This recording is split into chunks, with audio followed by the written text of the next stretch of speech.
Olá, começa agora o AgroMais Entrevista aqui no seu canal AgroMais 24 horas de muita informação do campo direto para você. Eu sou o Leandro de Souza e te convido para ficar comigo pelos próximos 30 minutos. No programa de hoje nós vamos falar sobre a COP30, o evento organizado pelas Nações Unidas que vai acontecer neste ano, no mês de novembro, na cidade de Belém, no Pará. E o setor produtivo está se organizando para se fazer mostrar durante esse evento, principalmente a utilização de tecnologia para a racionalização dos recursos naturais, enfrentando ao mesmo tempo a insegurança alimentar e a preservação ambiental. Para isso, eu recebo no programa de hoje o Luiz Monteiro, que é diretor técnico do Sindicato Nacional da Indústria de Produtos para a Saúde Animal, o Sindan, que me dá o prazer de participar do programa de hoje. Seja muito bem-vindo, Luiz. Obrigado, Leandro. Agradeço o convite. A gente está sempre à disposição aqui do Sindan para divulgar informação aí, né, com vocês, sempre discutindo da melhor forma possível. Muito obrigado pela gentileza. Eu já vou logo fazendo a primeira pergunta para a gente desmitificar esse processo. É mitificar para tirar o mito mesmo, não é a mística. Que é o seguinte, como trabalhar essa questão? O que tem a ver, por exemplo, saúde animal com preservação ambiental, resgate dos gases de efeito estufa? Me explica que correlação existe entre uma coisa e outra para a gente começar essa conversa aqui, Luiz. Vamos lá, então. Na verdade, tem tudo a ver, né? Primeiro porque é um fator natural dos animais, né? Ou pelo menos de alguns animais, aí eu vou usar os ruminantes como exemplo, emissão de gases, e aí gás metano, que vai impactar no meio ambiente, né? Então, a saúde animal, atuando com saúde animal, você tem ferramentas que vão atuar diretamente nessa emissão de gás, né? Então vão sequestrar o metano, vão evitar a formação do gás metano, e você tem outras ferramentas que vão atuar na sanidade animal, né, na saúde animal, prevenindo doenças e evitando aí que esses animais não cheguem ao seu ápice produtivo, né? Então você evita que os animais emitam gases de efeito estufa e não produzam o alimento que ele está lá para produzir. Então vamos lá, a gente está falando de duas questões. A primeira é você encurtar, ao menos foi o que eu depreendi da tua primeira introdução aqui, ou seja, encurtar o ciclo de permanência desse animal para que ele ofereça aquilo que ele precisa oferecer, seja carne, seja leite, por exemplo, das várias pecuárias que nós temos, dos vários... a gente pode estar falando de caprino, pode estar falando de ovino, pode estar falando de boi, né, de vaca e etc. Então, pegando esse primeiro aspecto que você está falando, que é encurtar esse processo, ou seja, a gente utilizando, vamos dizer, mantendo a sanidade do animal adequada, você teria um ciclo mais curto de permanência dele na oferta do produto que ele tem. Ou seja, ele atinge o objetivo com menos emissões. Seria mais ou menos isso? Foi o que eu compreendi? Exatamente, exatamente. E aí eu vou usar como exemplo, por exemplo, uma vaca que tem que te dar um bezerro por ano, né?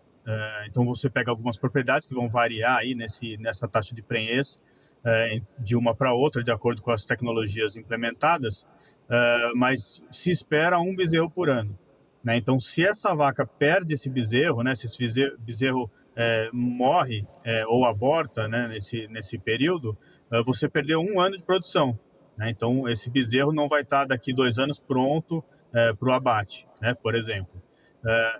Esse período todo aí você tem que computar como emitindo gases metano, no caso, né? Então é um período que você emitiu gases e não vai ter o subproduto lá no fundo, né, no final dessa cadeia toda, que é a proteína, né? Então a saúde animal vai prevenir a doença, e aí uma doença reprodutiva nessa vaca, para que ela não aborte na sua prenhez, ou uma doença do bezerro, né, quando ele nascer, para que ele chegue ao seu final, né, que é disponibilizar proteína aí de forma em volume adequado, né, e qualidade adequada para o consumidor. Quer dizer, na verdade é uma fórmula que a gente tem que colocar ali, o que você está me dizendo qual o resultado que ele der, vamos supor, se fosse um animal aí para oferta de carne, né, no mercado.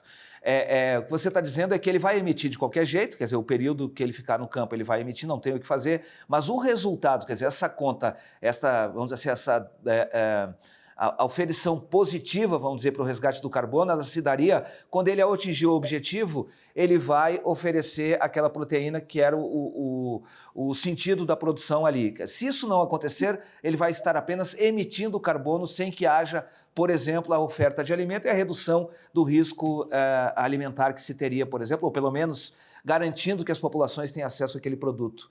O raciocínio está mais ou menos esse. Qual seria esse cálculo efetivo, então, Luiz, para a gente poder dizer que sai um saldo positivo, no final das contas, para a emissão do gás, para resgate do gás do efeito estufa?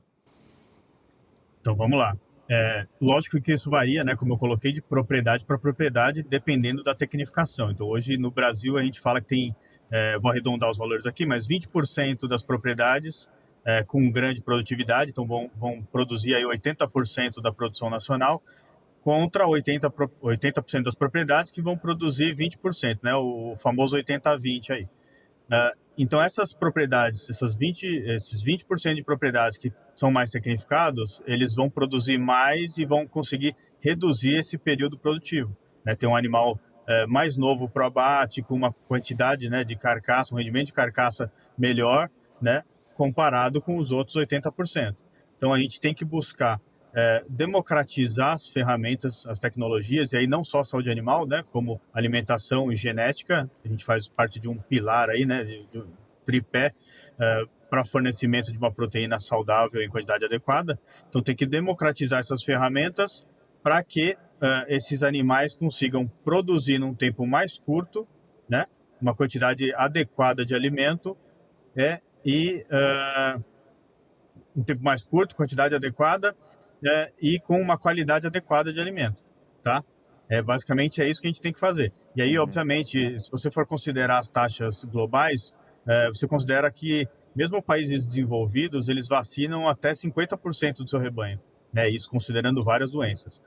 Então, quando você aumenta essa taxa de vacinação para 60%, você consegue aumentar a produtividade do seu rebanho em 38%. Né? Isso dá para alimentar, aí, fazendo uma conta com o rebanho brasileiro, até anotei aqui para não errar esse valor, 900 milhões de pessoas.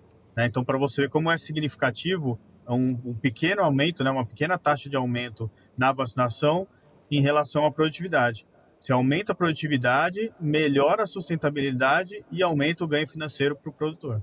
Deixa eu só te fazer a pergunta em relação a esses 900 milhões, você está falando a emissão seria relativa a esses 900 milhões de pessoas, é isso?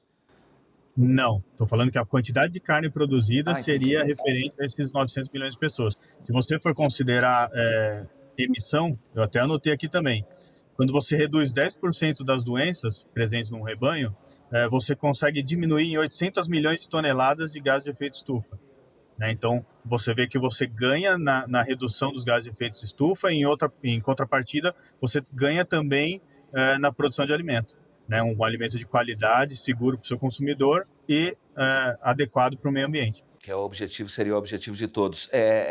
Isso se dá, quando eu falei ali no início, a gente está falando das pecuárias de maneira geral. Isso se daria sobre todos os rebanhos, Luiz, ou há uma atenção específica? A gente sabe que o boi ele tem uma emissão de metano muito maior, por exemplo, do que outros animais de menor porte, como, por exemplo, a caprinocultura. Como trabalhar exatamente esta correlação entre emissões e o tipo de pecuária que se pratica na propriedade? Ela, na verdade, vai estar mais relacionada com a tecnificação, né, e o uso dessas ferramentas pela propriedade do que com o tipo do animal. Obviamente que, como você colocou, o bovino produz mais, né, um volume maior de gás de efeito estufa, mas também, né, proporcionalmente vai estar relacionado aí com os ovinos e caprinos. Né? Então, o proprietário, né, o produtor rural, ele tem que fazer essa conta na propriedade dele, ver se ele precisa melhorar a genética, ver se ele precisa melhorar a alimentação, mas obviamente ele vai precisar cuidar da saúde animal. Claro, você falou uma coisa também que eu acho que é muito significativa, quando a gente olha mesmo os países mais avançados, que têm uma taxa, a gente pode falar relativamente baixa, porque a cobertura é de 50%, quer dizer, ela expõe a outra metade dos rebanhos, né? E a gente sabe, por exemplo, que a tecnificação desses 20% de propriedades que são altamente tecnificadas, elas naturalmente fazem parte de uma elite, vamos dizer assim, do ponto de vista do cuidado sanitário que se tem. Boa parte desse não acesso, dessa não cobertura, ela se dá ou por falta de informação ou por falta de capacidade de investimento.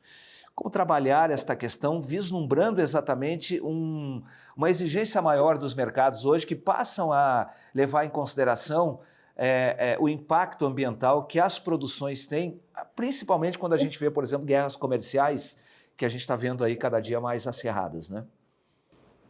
Exato. E até complementando a isso, né, o Sindan fez um levantamento aí do valor que seria gasto com um programa básico sanitário do rebanho, né, referente a esses custos, né, de vacinação e aí antiparasitários, né, e chegou-se a um valor de 0,04% do preço do boi final, né. Então é um investimento relativamente baixo que o produtor vai ter para um benefício alto que ele terá no final no volume de carne produzida, né? Então, todas essas informações vão se conversando no final do dia. Quando a gente pega, por exemplo, o relatório da Oxford Analytica que fala sobre sustentabilidade, aumento de produção com o uso dos medicamentos, e essas informações que o Sindan vem tratando aí para ver como impacta, né, o tratamento em relação a custo.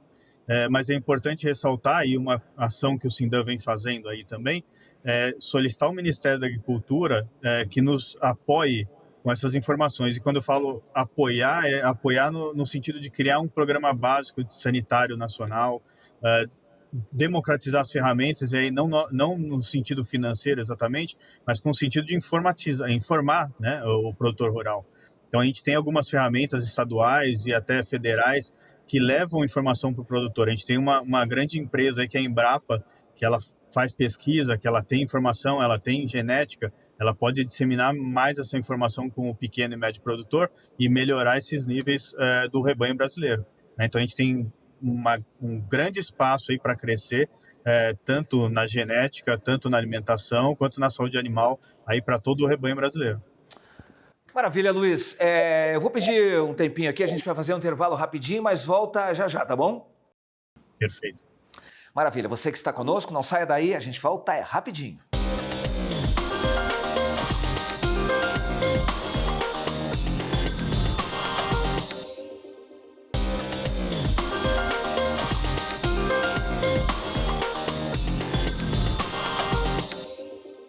Nós voltamos com o segundo bloco do AgroMais Entrevista e no programa de hoje estamos falando sobre a saúde animal, os impactos que isso pode ter no resgate dos gases do efeito estufa, ou seja, no equilíbrio ambiental. E para isso eu estou recebendo o Luiz Monteiro, que é diretor técnico do Sindicato Nacional da Indústria de Produtos para a Saúde Animal, o Sindan, que está me dando o prazer desta conversa.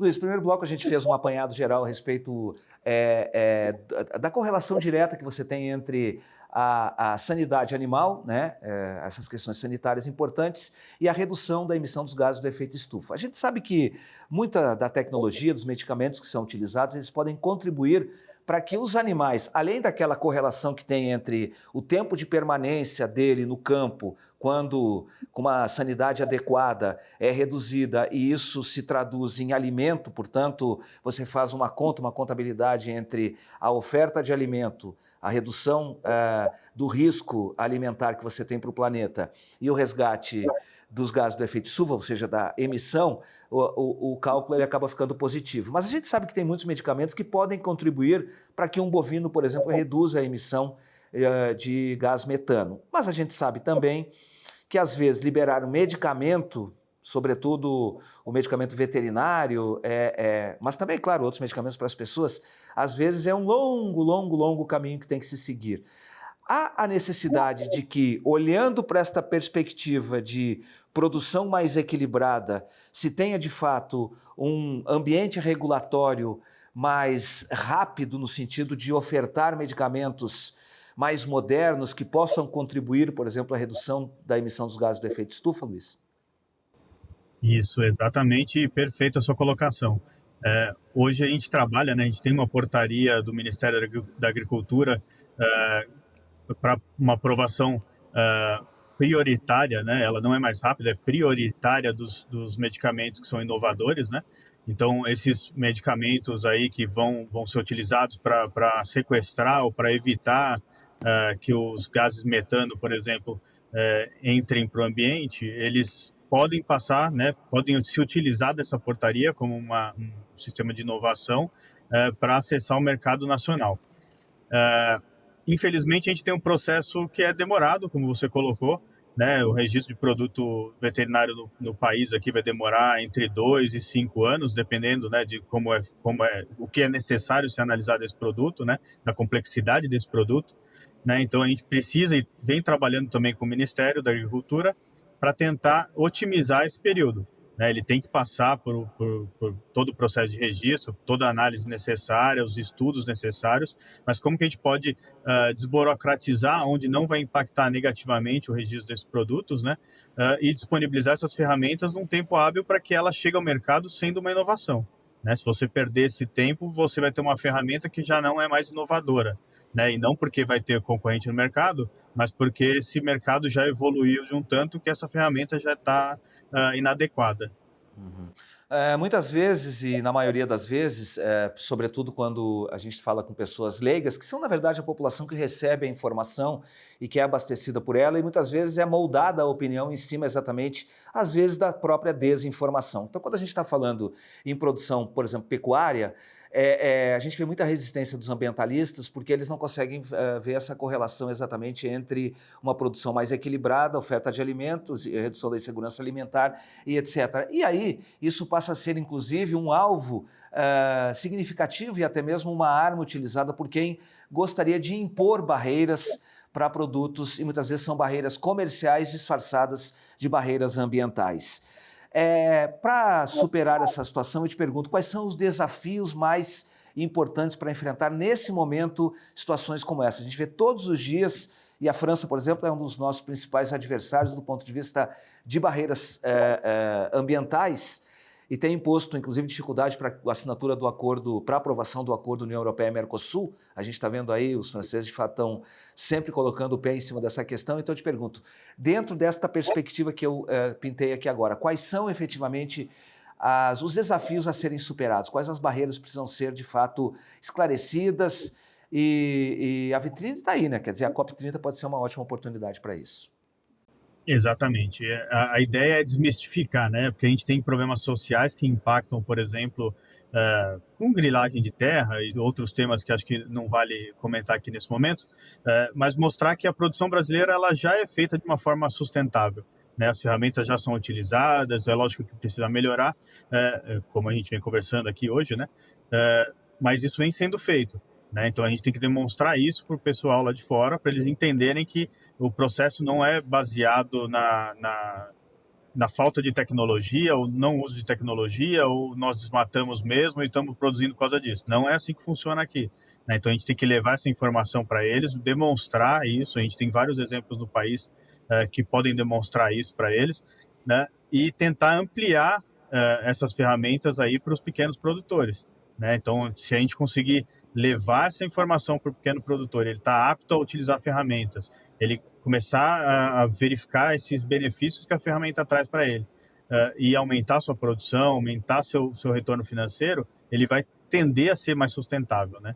Então, por exemplo, se você verticaliza a produção, né, se você melhora a produtividade desses rebanhos, e aí eu vou colocar intermediários e menores em relação à tecnificação, você precisa de menos terra para produzir mais, né? Então, isso vai mostrar lá para fora que você está aplicando tecnologias, melhorando o seu rebanho, fornecendo mais alimentos aí para ter segurança alimentar, não só lá fora, como aqui para os brasileiros também, e sendo sustentável, ocupando menos áreas, não é responsável por desmatamento. Então, você consegue atingir a todos, né, e mostrar que a sua produção é sustentável, sim. Uhum. Mas para isso tem que entrar dentro da perspectiva da política a ser apresentada. Por exemplo, a questão da contribuição nacional determinada, que são os compromissos assumidos, é preciso incluir essa questão da saúde animal dentro dessa esfera, vamos dizer assim, desses compromissos que o Brasil vai fazer a respeito, de fato, da redução. E dentro dessa perspectiva,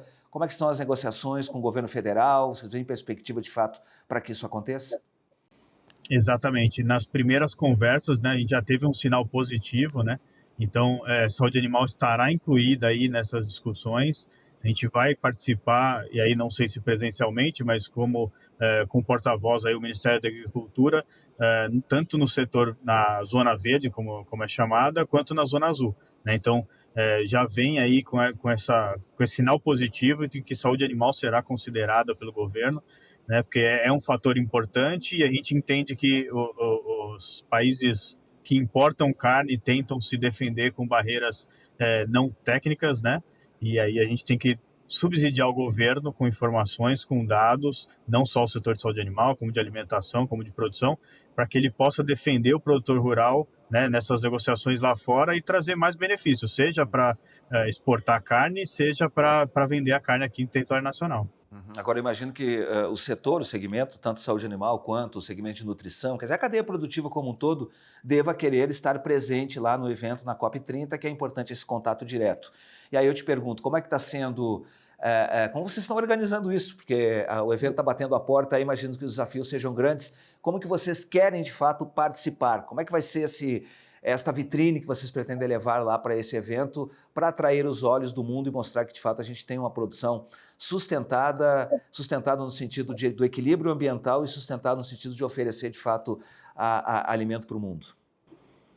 Exatamente, a gente já vem aí, né? O Sindan fez um evento junto com o Health for Animals aqui em São Paulo, juntou todas as associações de produção de proteína animal, a associação de ração, né? De rações, mais efetivamente, a CNA, a Mesa Brasileira da Pecuária Sustentável. Então a gente tem juntado essas pessoas, os principais responsáveis por cada uma dessas associações ou entidades, para discutir em conjunto e levar essas informações para o Ministério para estar lá presente. Então, trabalhar com a Embrapa, com a área da Embrapa que eles têm na região, para apresentar alguma coisa que seja de valia para o governo brasileiro, para a população brasileira e para o pessoal lá fora entender como é feita a produção aqui dentro, né?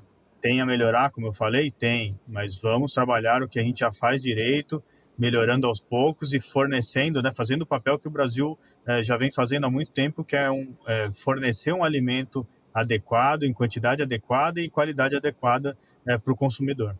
Agora, você não expande uma questão como essa da saúde animal sem que haja financiamento. Até para fazer uma campanha você precisa de fato de recursos. E para isso é preciso captar recursos da questão, sobretudo climática, para o segmento. Esse ainda é talvez um calcanhar de Aquiles, quer dizer, que é o recurso exatamente vislumbrando o setor de produção de proteínas como um segmento a contribuir também para a questão da redução das emissões, né? Exatamente. Hoje a gente fala que a gente vai ter que fazer mais com menos, né?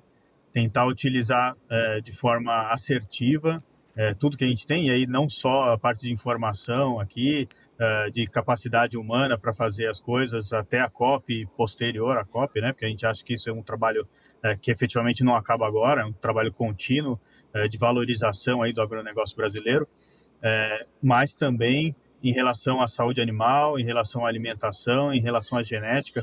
Então, isso é uma informação que fica para o produtor, né, para ele tentar fazer mais com menos. Se usar vacinação, se prevenir uma doença me permite produzir mais, o custo é baixo, não é melhor eu fazer isso do que perder um animal?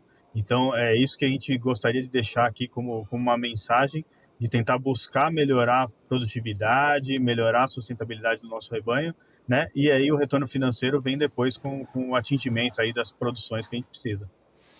Maravilha, Luiz. Significativo, muito importante, porque o produtor que adota todos os cuidados sanitários, ele já está suscetível à imposição de barreiras não sanitárias, muitas vezes barreiras impeditivas para o nosso produto. Quer dizer, é importante que ele adote para que você reduza, de fato, esse risco.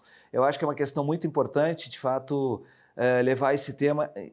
E até eu, quando tive contato pela primeira vez com essa temática, eu me perguntei, mas olha, o que isso de fato pode ter impacto? E aí, quando a gente vai olhar e conversar com pessoas como você, que tem profundo conhecimento da matéria, vê de fato que o Brasil pode ganhar muito se incentivar, se adotar as práticas sanitárias adequadas, os cuidados animais veterinários também adequados. A gente pode ter, inclusive, um ganho em termos de controle da questão ambiental, o uso dos recursos naturais e a questão da oferta de um alimento cada vez mais saudável, que é exatamente isso que a gente quer, mostrar para o mundo que estamos conectados com toda essa questão. Eu desejo muito sucesso para vocês durante o evento da COP30, tomara que vocês de fato consigam demonstrar toda a potencialidade do segmento lá e tenham grande sucesso para isso. Eu agradeço demais a entrevista, foi um prazer ter te recebido aqui, viu?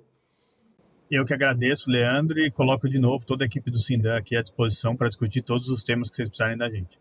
Eu que te agradeço demais. Para você que esteve conosco, muito obrigado pelo carinho, pela gentileza e pela companhia. A gente se vê. Até mais. Tchau, tchau.